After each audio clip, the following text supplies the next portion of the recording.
Bonjour, je suis le patriarche Dieudonné Bachakpi de Mambaboua. Je vous parle de Douala, au Cameroun. Nous avons la grâce ce matin de partager sur le grand thème, la foi. Et en particulier, j'ai choisi pour sous-thème « Prenez garde à ce à quoi vous croyez ». Prions. Seigneur, c'est ta grâce qui nous permet ce matin d'être là. Et nous entendons avoir une attitude de reconnaissance, car ce n'est pas donné à tout le monde. Merci ce matin pour la vie, pour le souffle de vie, pour la santé et surtout pour la foi. Merci ce matin pour le partage, pour l'exhortation sur la foi. Renforce notre foi ce matin. Reprécise notre foi ce matin, Seigneur, car tu as dit que c'est au prix de notre foi que viendra notre salut. Au nom de Jésus. Amen. Voilà. Ce matin, nous allons parler en quelques points, 5 petits points sur la foi. Et j'insiste sur le fait de choisir, surtout de veiller sur ce à quoi nous croyons. Déjà par définition, si nous lisons Hébreux chapitre 11, verset 1er, la Bible nous dit « Alors la foi est une ferme assurance des choses qu'on espère, une démonstration de celles qu'on ne voit pas. » Voilà une définition simple de la foi que nous donne la Bible. Et si je peux résumer, c'est-à-dire avoir la foi ou croire, c'est être sûr de ce qu'on espère, de ce qu'on ne voit pas. Parce que tant que j'espère quelque chose, c'est que la chose n'est pas visible, la chose n'est pas là avec moi. Mais parce que je suis sûr de cette chose-là, alors on dit que j'ai la foi. On dit que je crois. Vous voyez que, en réalité, si nous comprenons cela bien, ce n'est pas une chose impossible que Dieu nous demande. Parce que c'est naturel à l'homme de croire. Tout homme a cette capacité-là de croire, d'avoir la foi en quelque chose qu'il ne voit pas. Tout le monde.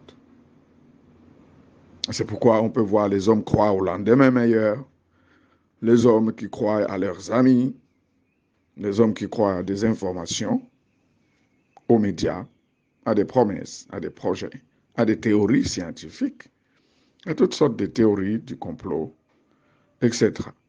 Donc tout le monde est croyant. Voyez-vous, quand Dieu nous demande de croire, ce n'est pas de l'impossible qu'il nous demande, c'est parce que nous sommes capables de croire. Tout le monde peut croire. Et disons même que sans la foi, il n'y aurait pas d'agriculture, par exemple. Comment un agriculteur s'aimerait-il s'il n'est pas sûr qu'après cela, il récolterait bien plus que ce qu'il a semé? Sans la foi, aucun homme d'affaires n'investirait. Aucun chercheur ne ferait de la recherche scientifique. Aucun homme ou aucune femme ne se marierait. Personne ne pourrait rien faire sans la foi. La foi est beaucoup plus importante dans la vie de l'homme que ce que nous pensons généralement. Voyez-vous, on peut dire que personne ne peut continuer à vivre sans avoir quelque chose en espérance. On dit d'ailleurs souvent l'espoir fait vivre. Voyez-vous, parce qu'on ne peut pas vivre sans espérer. On ne peut pas vivre sans avoir espoir. Ce n'est pas possible. Mais la seule différence dans toutes ces choses, c'est que chacun choisit ce à quoi il croit. Je peux croire en celui-ci ou en ceci, et un autre croira en celui-là ou en cela. Voilà la seule différence. Mais la réalité, c'est que chacun croit en quelque chose. Et si vous ne croyez plus en rien, alors vous mourrez cash. La foi est donc quelque chose de non seulement naturel, mais important dans la vie de l'homme, très important. Et dans l'Église d'ailleurs, c'est-à-dire dans la spiritualité, dans le christianisme de façon générale, vous verrez par exemple dans Hébreux chapitre 6, versets 1 à 3, que la foi sera comptée parmi les 6 doctrines de base, les 6 doctrines fondamentales de la foi. Je vais lire au nom de Jésus. Hébreux chapitre 6, versets 1 à 3. C'est pourquoi, laissant les éléments de la parole de Christ, tendons à ce qui est parfait, sans poser de nouveau le fondement du renoncement aux œuvres mortes, 1, de la foi en Dieu, 2, de la doctrine des baptêmes, 3, de l'imposition de main, 4, de la résurrection des morts, 5, et du jugement éternel. C'est ce que nous ferons si Dieu le permet. En lisant, vous comprenez comment l'apôtre, le patriarche, essaie d'exhorter les frères hébreux à avancer dans leur foi. Parce que il n'était pas question, et il n'est pas question de rester toujours au lait, de rester toujours aux fondamentaux ou aux fondements. Et donc, il exhortait les frères à avancer dans leur quête de Dieu ou dans leur croissance spirituelle, à grandir, à croître. Et pour cela, évidemment, il a préféré leur parler du fondement partant desquels on doit continuer d'avancer jusqu'à devenir des maîtres. Et c'est à cette occasion qu'il nous énumérera les 6 doctrines considérées comme les doctrines basiques, si vous voulez, ou la doctrine fondamentale, ou la doctrine du salut du christianisme. Et c'est un très, très grand texte que nous avons là devant nous. Vous voyez que la foi se situe au 2e niveau. Après le renoncement aux œuvres mortes, il y a la doctrine de la foi en Dieu. On ne peut pas vivre une spiritualité sans la foi. Voyez-vous? Et plus loin, si nous continuons la lecture des Hébreux, parce que nous y sommes, dans le verset 6, le Seigneur dit carrément, sans la foi, il est impossible de lui être agréable. Car il faut que celui qui s'approche de Dieu croit que Dieu existe et qu'il est le rémunérateur de ceux qui le cherchent. C'est clair. Donc, sur ce point-là, nous pouvons dire en un mot que la foi est naturelle à l'homme et que la foi est indispensable, et dans tous les domaines d'ailleurs. Prenons un peu le 2e point. Dans ce 2e point, je voudrais, parce que j'aime aller en étapes pour permettre à chacun de comprendre le message, même si c'est juste une exhortation, quelque chose de très succinct que nous allons avoir à partager. Regardons un peu le 2e point, donc l'incrédulité et la foi. Vous allez voir que même l'athée, quand je prends l'athée, parce qu'on sait que c'est le summum de l'incrédulité, donc même l'athée a besoin de la foi. Voyez-vous, l'athée, c'est un homme de foi, un grand homme de foi. L'incrédulité est loin d'être ce qu'elle prétend toujours. C'est-à-dire, voilà, l'athée, comme généralement, il se présente comme un homme de raison, un cartésien, voilà, et puis comme quelqu'un qui n'a pas de foi ou qui n'a rien à voir avec la foi. Non. L'athéisme n'est ni la raison, ni un manque de foi. Voyez-vous? Parce qu'en vérité, l'athéisme ou l'incrédulité, c'est plutôt une foi sélective. Voyez-vous? C'est-à-dire une foi négative. L'incrédulité, c'est choisir de ne pas croire en Dieu. Voilà, pour croire plutôt à autre chose. C'est-à-dire croire aux choses de néant. Voilà comment moi je vois cela. Les choses de néant, c'est quoi? C'est l'homme. Croire en l'homme, croire en soi-même. Parce que quand on croit en soi-même, c'est ça, croire en l'homme. Ou quand on croit aux autres hommes. Croire en l'argent, par exemple. Croire aux sectes ésotériques, ainsi de suite. Voilà l'incrédulité, voilà l'athée, voilà ce qu'il fait. Parce qu'en réalité, l'athée ne peut pas prouver que Dieu n'existe pas. Mais comment l'athée fait-il pour maintenir que Dieu n'existe pas, alors qu'il ne peut pas prouver que Dieu n'existe pas? Il va essayer plutôt de demander aux croyants de prouver que Dieu existe. Et si les croyants, à supposer que les croyants n'arrivent pas à prouver que Dieu existe, donc, pour l'athée, c'est la preuve que Dieu n'existe pas. Est-ce que vous trouvez ça logique? Vous trouvez ça cartésien? Qui vous dit que si moi je ne suis pas capable de vous prouver que Dieu existe, c'est la preuve que Dieu n'existe pas? C'est un non-sens. C'est un vrai non-sens. Bref, sans vraiment nous y pencher davantage, je veux seulement relever que l'athée n'est pas un scientifique. L'athée n'est pas basé sur la raison. En fait, l'athéisme, c'est une sorte, si vous voulez, d'une secte ésotérique. Voilà. Une sorte, je veux dire une secte, comment dire, philosophique. Voilà. Donc, c'est la foi que Dieu n'existe pas. Pendant que d'autres croient que Dieu existe, l'athée croit que Dieu n'existe pas. Parce qu'il ne peut pas prouver que Dieu n'existe pas. Donc, on comprend que l'athéisme est tout sauf un manque de foi. Moi, j'appelle cela une foi négative, une foi sélective. Donc, l'athée a choisi de ne pas croire en Dieu, mais de croire autre chose, de croire que Dieu n'existe pas. Vous voyez? Donc, l'incrédulité a plusieurs visages. Hein. Et ce visage-là, c'est-à-dire celui de l'athée qui rejette tout en bloc, est certainement le plus mal vu, voilà, ou le plus mal renommé, mal fameux. Et c'est pour ça que j'ai voulu commencer par là. Mais en principe, c'est pour chuter quelque part, c'est pour chuter dans l'Église en fait. Parce que, comme je l'ai déjà dit, l'incrédulité a plusieurs visages. L'incrédulité a ce visage-là très ouvert ou plutôt affiché, mais il y a d'autres visages plus subtils, plus cachés de l'incrédulité.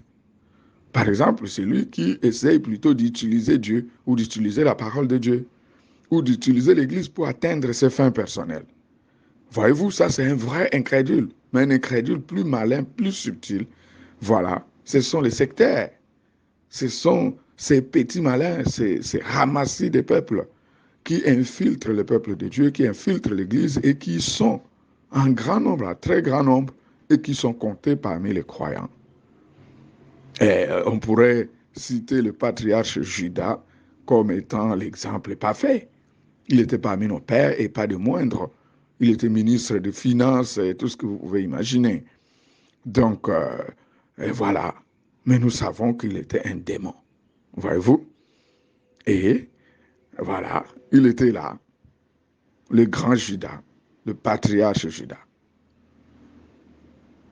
Alléluia. Voyez-vous, frères, quoi que nous rions, quoi que ça puisse sembler nous faire rire, mais ça devrait même nous faire pleurer.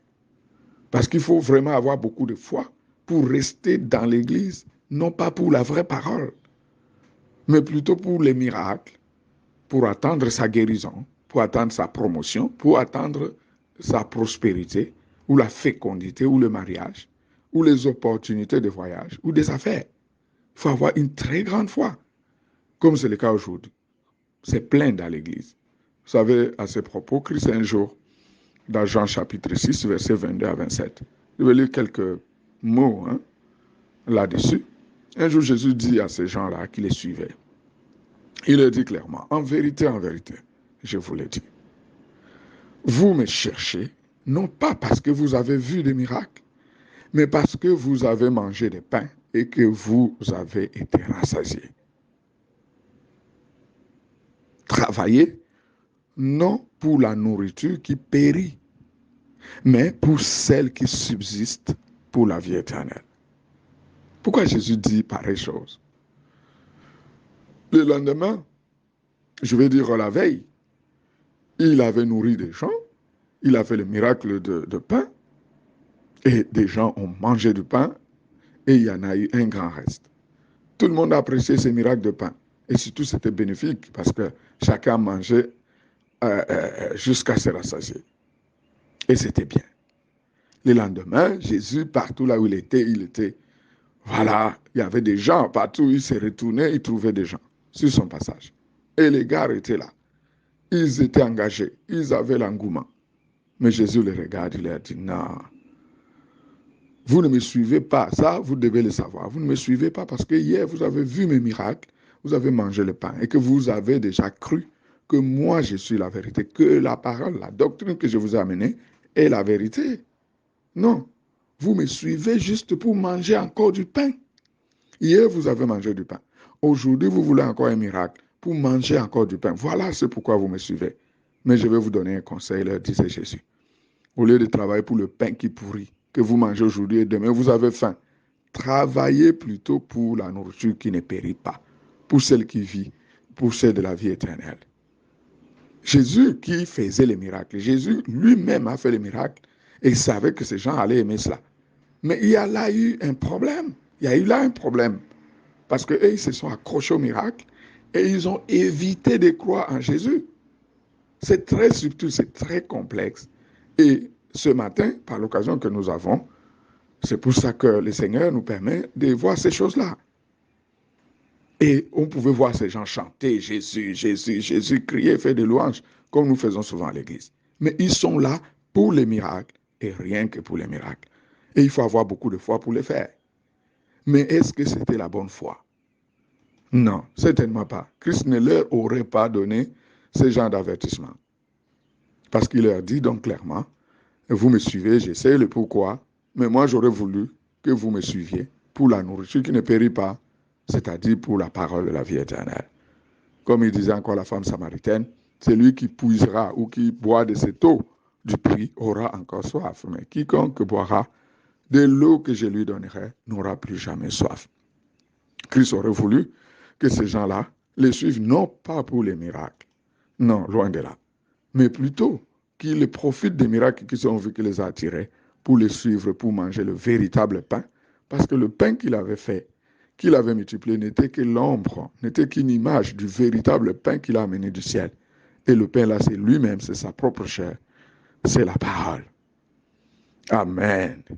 Vous savez, frère, il faut avoir beaucoup de foi parce que tout ça, nous essayons de citer un peu des gens qui ont de foi, beaucoup de foi, mais n'ont pas de foi appropriée. Il faut avoir beaucoup de foi pour, je m'excuse, pour résister jusqu'à devenir un prédicateur. Ce n'est pas donné à tout le monde. Il faut avoir beaucoup de foi. Mais quand on devient prédicateur pour faire jusqu'à faire des publications dans les médias, des médias classiques ou des réseaux sociaux, ainsi de suite, mais non pas par amour pour la vérité, non pas par la foi en la vraie parole. C'est un peu, si vous voulez, c'est absurde. Mais pourtant, c'est vrai. C'est avec beaucoup de foi qu'on peut, il faut beaucoup de foi pour cela. Il faut avoir vraiment une dose de foi importante parce qu'il y a beaucoup d'obstacles sur le chemin. Mais comment faites-vous pour arriver à ce niveau-là? Vous êtes un prédicateur apprécié dans les médias, dans les réseaux sociaux. Mais tout ça, non pas parce que vous avez l'amour pour la vérité, non pas parce que vous avez la foi en la vraie parole. Mais quel genre de foi avez-vous? Donc vous remarquerez justement aujourd'hui, dans l'Église, sur les réseaux, surtout sur les réseaux sociaux, c'est plus évident que les prédicateurs détestent la correction. Plus que tout. Mais c'est absurde comment un prédicateur peut détester la correction. Mais comment il a fait pour être prédicateur? Parce que pour arriver à être prédicateur, il faut certainement s'habituer à la correction. On doit être corrigé 1000 fois. On a vu Pierre, nos pères, Pierre, jusqu'à ce que le Seigneur lui dise des choses très graves. Arrière de moi, Satan. Parce qu'un prédicateur, c'est quelqu'un qui doit oser, qui doit avancer. Mais quand on ose, quand on avance, c'est sûr qu'on va commettre des erreurs. Et donc, on doit avoir un esprit de la vérité, c'est-à-dire un esprit qui accepte la correction pour grandir. Mais aujourd'hui, vous verrez des prédicateurs qui sont là et qui aimeraient bien que tout le monde soit là pour liker tout ce qu'ils ont écrit ou publié, ou pour dire amen, pour les soutenir dans leurs erreurs doctrinales. Mais si quelqu'un vient pour corriger une chose, une moindre chose de ce qu'il a fait, il devient son ennemi. Voyez-vous, il faut avoir beaucoup de foi pour pouvoir résister comme ça. Je me demande même comment ces gens font. Parce que, vous savez, comme je dis souvent, un athée, même l'athée déjà a plus de foi même qu'Abraham. Parce que pour arriver à se convaincre que Dieu n'existe pas, il faut beaucoup de doses de foi. Parce que tout paraît évident que Dieu existe dans la nature et que Dieu est là tous les jours et qu'il nous garde.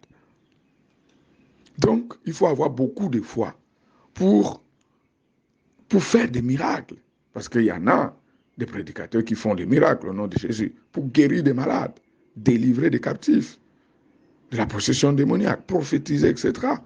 Mais en même temps, tout en refusant ou en évitant de croire en la vraie parole.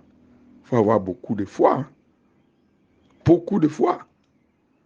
Et vous savez, ces gens d'exploits, dans la Bible, dans Matthieu chapitre 7, verset 21 à 27, nous n'allons pas lire, je suis sûr que vous avez déjà lu ces versets-là. Des gens, des grands prédicateurs, sont arrivés devant la porte du ciel et le Seigneur dit qu'ils se disaient qu'ils allaient entrer au ciel. Mais ils étaient surpris de voir qu'on leur dise, vous venez d'où? Ils disent, non, mais nous, on doit entrer au ciel. Ils disent, mais oui, vous voulez entrer au ciel, je comprends. Mais vous venez d'où? Est-ce que Jésus vous connaît? Est-ce qu'on vous connaît ici? Nous, on ne vous reconnaît pas. Et ils étaient là en train de discuter dans la porte du ciel, voulant par tous les moyens entrer, jusqu'à ce que les anges qui étaient là sont allés appeler le Seigneur. Ils disent, mais on a des gars qui sont là, des messieurs là, très sérieux, ils sont décidés d'entrer. Bon, nous, on leur a dit qu'on n'a pas leur nom, mais eux, ils continuent à dire que tu devras les savoir. Que c'est possible que tu les saches. Je veux dire que tu les connaisses. Eh bien, le Seigneur vient, il est tout vite, dit, mais vous, c'est quoi le problème? Il dit, non, Seigneur, c'est nous, c'est moi, John, c'est moi le grand John, je suis le grand prophète. J'ai fait beaucoup de miracles, toi-même tu as vu, c'était en ton nom, certainement tu me connais. Et la Bible dit, je ne vous ai jamais connu. Retirez-vous de moi, vous qui commettez l'iniquité. Vous croyez que ces gens qui ont fait ces miracles, notre Jésus, et qui ont fait parfois des miracles jusqu'à même déplacer les montagnes, comme Paul aime le dire, ils étaient nuls en foi? Non, c'était des gens qui avaient une grande foi, une très grande foi. Mais voilà là où leur grande foi les a amenés. Voilà. Ils ont fait des exploits jusqu'à être expulsés, jusqu'à être refoulés à la porte du ciel. C'est absurde. Voilà le deuxième point. J'ai voulu seulement que vous compreniez que la foi a un problème. Et ce sera le troisième point que je vais donc dire. Le problème de la foi. Le problème de la foi, c'est que dès la définition que nous avons apprise, c'est-à-dire que la foi est une ferme assurance des choses qu'on espère, une démonstration de celles qu'on ne voit pas. Dès par cette définition-là même, vous comprenez que la foi n'est que possible s'il y a quelque chose en espérance. Parce que c'est une assurance en elle-même, la foi est une assurance, mais une assurance en une chose qu'on espère. Alors, cela veut dire quoi? Cela veut dire que s'il n'y a rien en espérance, il n'y a pas de foi. C'est-à-dire la foi est nulle. La foi ne devient quelque chose que si nous avons quelque chose en espérance. Ça, c'est bien. Mais des deux, cela veut dire autant qu'il y a des choses en espérance, autant il y a aussi d'espérance. Même si la définition de la foi est une, mais nous allons constater que la manifestation de la foi va dépendre des choses auxquelles nous pourrions croire, c'est-à-dire des choses auxquelles que nous pourrions espérer. Et c'est là que nous devons ouvrir les yeux. Parce qu'en réalité, la foi n'est pas la puissance elle-même. La foi, c'est plutôt un multiplicateur de puissance. La puissance de la foi, c'est la chose à laquelle on croit. Et ça devient de plus en plus intéressant maintenant, parce que nous devons faire attention. La chose à laquelle nous allons croire, c'est ça qui va être démontré ou qui va être manifesté dans notre vie si nous espérons à cela, si nous croyons à cela. C'est pour ça qu'autant de choses qu'il y a dans ce monde impliquent ou supposent que l'on puisse avoir autant de foi. C'est comme s'il y avait plusieurs foi, mais en réalité, chacun, je veux dire que la foi est unique. Mais elle devient multiple parce qu'elle peut espérer donc à plusieurs choses. Et c'est important pour nous de savoir cela, jusqu'à ce que la foi à l'incrédulité est aussi une foi, comme nous avons vu pour l'athée, c'est-à-dire une foi négative. Et c'est très important pour nous de comprendre que la foi ne s'arrête pas au niveau positif, c'est-à-dire croire aux bonnes choses. On peut croire aux bonnes choses, cette foi-là est positive, et on peut croire aussi aux choses négatives, aux mauvaises choses, et cette foi devient négative. Et parmi les bonnes choses, et il y en a plusieurs d'ailleurs qui sont des bonnes choses, mais la plus bonne des choses, nous allons voir à la fin que, évidemment, c'est la parole de vie. C'est la vie éternelle, parce que c'est ce qui nous manque tant. Il faut qu'il y ait bien quelque chose en laquelle nous pourrions croire pour avoir la vie éternelle. Et c'est ça notre objectif, évidemment, dans l'exhortation de ce matin. Amen, amen. Voilà. Donc, la foi, résumons que la foi est un multiplicateur de puissance. C'est pour ça que ça donne l'impression qu'il y a plusieurs fois, parce qu'autant de choses, hein, n'est-ce pas, autant de catégories de choses à croire, nous donnent autant de catégories ou autant de manifestations de la foi. Et c'est là que l'incrédulité joint la foi. C'est là que l'incrédulité, on peut arriver à la définir comme étant une foi négative. Et c'est très important. Et surtout à cette heure d'apostasie. Vous savez, il faut redéfinir, ou plutôt il faut repréciser, ou revenir à la vraie définition de l'apostasie. Souvent, on croit que l'apostasie, c'est l'abandon de la foi, tout court. Non, ce serait un non-sens. Parce qu'il n'y a personne qui vit encore et qui n'ait pas de foi. Non, l'apostasie, c'est l'abandon de la vraie foi, c'est-à-dire de la foi en la vraie parole de Dieu. Mais quand on abandonne la foi en la vraie parole de Dieu, ça ne veut pas dire que nous n'avons plus de foi. Nous avons toujours la même foi. Peut-être on peut avoir même sa foi plus grandie. Mais désormais, non plus la foi en la vraie parole, mais la foi aux fausses choses, la foi aux choses des néants, la foi en l'homme, la foi aux richesses de la terre, la foi aux ombres, plutôt qu'à la réalité. Voyez-vous, la foi aux choses diverses. C'est très important. Il faut savoir que la foi, donc, est un multiplicateur de puissance. Mais la foi n'est pas la puissance elle-même. J'aime souvent exprimer cela sous forme, voyez-vous, mathématiquement, sous forme de produits. Si vous prenez n'importe quel chiffre, vous les multipliez par 0, eh bien, le produit sera 0. Par exemple, 0 multiplié par 5, c'est 0. 0 multiplié par 1000, c'est 0. 0 multiplié par 1 million, c'est toujours 0.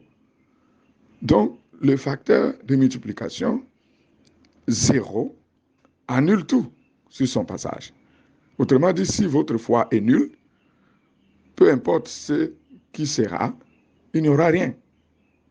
Mais attention, si vous avez un peu de foi, par exemple 1 multiplié par 5, vous voyez égal à 5. 2 multiplié par 5 égale à 10. Donc, plus votre foi va grandir, plus cela va manifester ou va multiplier les facteurs, l'autre facteur. Ça va multiplier cela par donc, la capacité de la foi et on a un grand résultat.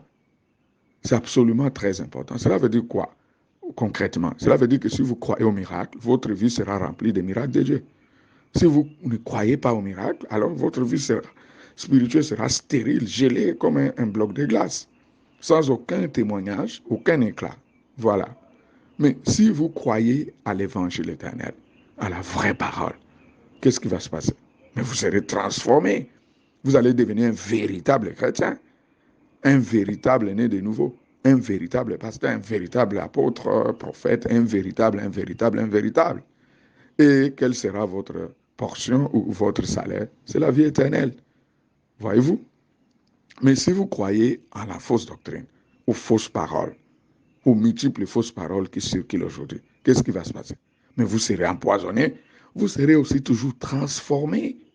Mais transformé en quoi? Un faux chrétien, un faux frère, un faux pasteur, un faux prophète, un faux apôtre. Voilà. Et ça sera quoi votre salaire? Mais c'est la malédiction, c'est la précarité spirituelle, c'est la mort.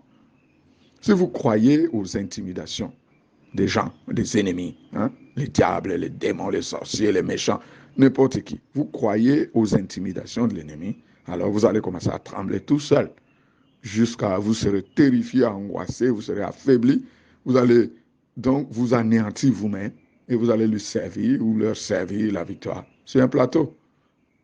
Voilà, et ils n'auront même pas besoin de combattre. C'est pour ça que vous voyez Dieu, le Seigneur dit à Jérémie, non, ne tremble pas devant eux, n'aie pas peur d'eux. Si tu crois trop à leurs menaces, ou à leur capacité de nuisance, tu seras paralysé.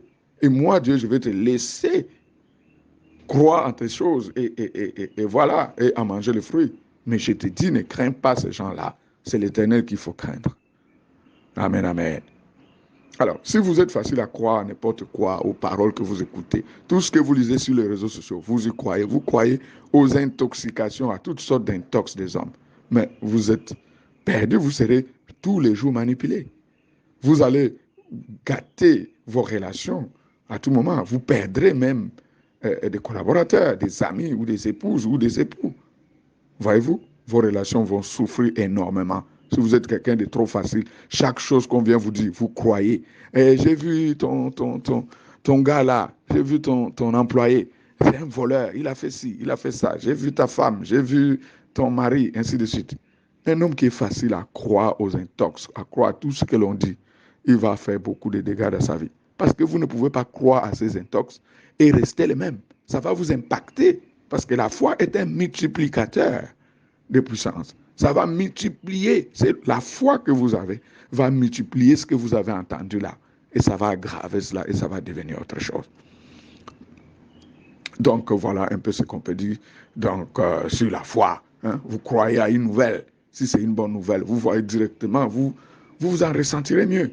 Si c'est une mauvaise nouvelle et que l'on vous l'annonce, vous sentez directement un changement à vous. On a vu beaucoup de gens mourir seulement ou maigrir en un espace de temps record parce qu'on leur a annoncé qu'ils avaient le sida. Souvenez-vous quand le sida est sorti, mais beaucoup de gens sont morts, non même pas par la maladie, mais par autre chose. C'est-à-dire qu'ils sont morts parce qu'ils ont cru à la mort, tout simplement. C'est pour ça qu'il y a tout un protocole qu'il fallait désormais suivre pour pouvoir annoncer à quelqu'un une pareille chose. Et dans les hôpitaux très sérieux, quelqu'un a une maladie très sérieuse, on doit trouver le moyen de lui annoncer cela. Si on ne lui annonce pas bien, selon la mesure de foi qu'il va accorder à cela, il peut tomber sur le champ et il meurt. Et ce n'est pas la maladie qu'il a tué, c'est vous qui l'avez tué.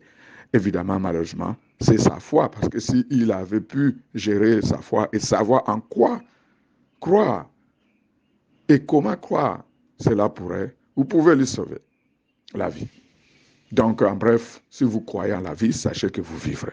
Si vous croyez à la mort, vous mourrez. Vous avez donc intérêt à prêter attention à ce à quoi vous allez croire. C'est le sous-thème que je voulais partager avec vous. C'est très important, parce que ce que vous allez croire, c'est ce que vous aurez en partage. La puissance de la foi, c'est ce en quoi on a cru. Amen. Voilà. Le dernier point, c'est juste un conseil. Quel est donc le véritable, ou plutôt la véritable foi? Le genre de foi qu'il nous faut avoir a priori, c'est la foi en la vraie parole de Dieu. Pour la simple raison que c'est la seule foi qui sauve. Tout le reste peut venir après. Voyez-vous? Et quand je dis tout le reste, c'est-à-dire les autres bonnes foi, parce qu'il y a plusieurs foi positives aussi, en dehors de la foi en la vraie parole de Dieu. C'est absolument important pour nous. Croire en l'évangile éternel. Regardez ce que Paul dit dans 1 Corinthiens 15, verset 1 à 12. Je vous rappelle, frères, l'évangile que je vous ai annoncé, que vous avez reçu, dans lequel vous avez persévéré, et par lequel vous êtes sauvés, si vous le retenez tel que je vous l'ai annoncé. Autrement, vous auriez cru en vain. Est-ce que vous comprenez quelque chose? L'apôtre dit, moi je sais l'évangile que je vous ai annoncé, l'évangile éternel. Et je sais aussi qu'il y a eu un temps où vous avez cru en cet évangile. C'est pour ça que moi, je pense que vous êtes déjà sauvés. Mais j'ajoute si. Vous êtes sauvés si vous êtes restés croire en cet évangile tel qu'il vous a été annoncé. Dans les termes où il vous a été annoncé. Autrement, ou si vous avez entre-temps changé, pardon, et que ce n'est plus cet évangile-là que vous croyez, c'est maintenant autre chose, alors sachez que cette foi-là est vaine. Vous voyez que la foi va dépendre de la chose à laquelle vous croyez. Ce que nous devons croire, c'est l'évangile, l'ancien évangile, le véritable évangile, l'évangile éternel, l'évangile qui a été prêché par les apôtres. Vous verrez que Jude même, dans Jude 1, verset 3, nous dit, bien-aimés, comme je désirais vivement vous écrire au sujet de notre salut commun, je me suis senti obligé de le faire afin de vous exhorter à combattre pour la foi qui a été transmise aux saints une fois pour toutes. Quelle est cette foi qui a été transmise aux saints une fois pour toutes? C'est la foi à la sainte parole de Christ, la foi à l'évangile éternel. Amen, amen. Et l'apôtre Paul nous dit dans 1 Jean chapitre 4, verset 1, bien-aimés, n'ajoutez pas foi à tout esprit. Nous ne sommes pas là pour croire en tout. Non. Mais éprouvez les esprits pour savoir s'ils sont de Dieu. Car plusieurs faux prophètes sont venus dans le monde. Frères, c'est important pour nous. Tout ce que je peux vous dire pour clôturer, nous sommes juste dans une petite exhortation, c'est que mon frère, ma soeur, il faut veiller à ce à quoi tu crois. Parce que ce que tu crois là, c'est ça que tu auras en partage. Si c'est la fausse doctrine, tu es dans les sales draps. Mais si c'est la saine doctrine, si c'est l'évangile éternel, gloire à Dieu. Surtout, ne te crois pas trop malin pour être dans l'église ou être dans les ministères grâce à d'autres foi que la foi en la saine parole de Dieu. C'est très important. Et c'est ce que j'ai voulu surtout dire ici. Il y a beaucoup de foi qui amènent les gens à être à l'église. La foi aux hommes, la foi aux richesses de la terre, la foi aux opportunités que l'on peut trouver à l'église, la foi en ceci ou en cela, la foi au miracle, la foi aux guérisons, ainsi de suite. Il y a plein de choses. Faites bien attention. Si vous êtes à l'église grâce seulement à ces choses-là et uniquement à cela, et vous prétextez être là pour Dieu, eh bien, c'est vous qui serez les grands perdants. Parce que vous allez vous retrouver comme ces gens que nous avons cités, à qui le Seigneur a dit, travaillez pour, non pas pour les choses qui périssent, pour la nourriture qui périt, mais pour la vie éternelle. Et il a dit aux autres, éloignez-vous de moi, vous qui commettez l'iniquité. Pourtant, ces gens n'avaient pas fait de miracles au nom de Satan ou par des esprits mauvais. Non, c'était bel et bien au nom de Jésus. Parce qu'ils avaient la foi au miracle. Mais ils ont évité d'avoir la foi du salut, la foi en la vraie parole de Dieu, la seule foi qui pouvait les sauver. C'est très important. Veille sur la qualité de la doctrine en laquelle tu as cru, ou la doctrine que tu prêches même aux autres. Faisons très attention. Croyons à la vraie parole de Dieu, croyons à la parole pure, croyons à l'évangile éternel pour avoir la vie éternelle. Et que Dieu vous bénisse. Amen.